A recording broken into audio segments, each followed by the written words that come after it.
Chapter 22 of Lawful Oaths and Vows. 1. A lawful oath is part of religious worship, wherein, upon just occasion, the person swearing solemnly calls God to witness what he asserts or promises, and to judge him according to the truth or falsehood of what he swears. 2. The name of God only is that by which men ought to swear, and therein it is to be used with all holy fear and reverence. Therefore, to swear vainly or rashly by that glorious and dreadful name, or to swear at all by any other thing, is sinful and to be abhorred. Yet, as in matters of weight and moment, an oath is warranted by the word of God, under the New Testament as well as under the Old, so a lawful oath, being imposed by lawful authority in such matters, ought to be taken. 3.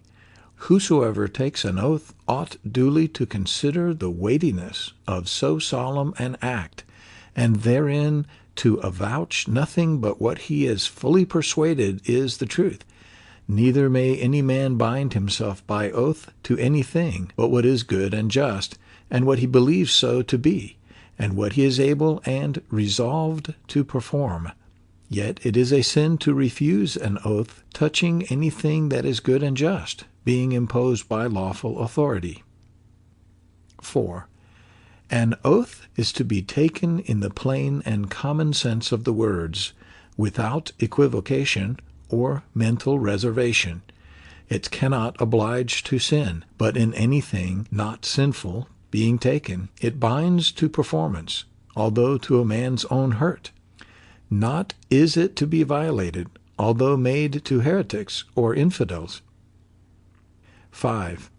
A vow is of the like nature with a promissory oath, and ought to be made with the like religious care, and to be performed with the like faithfulness. 6.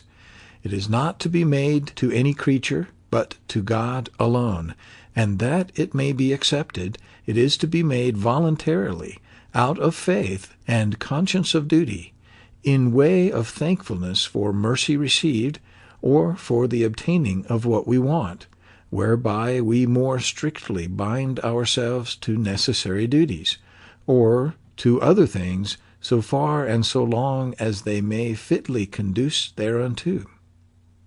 7.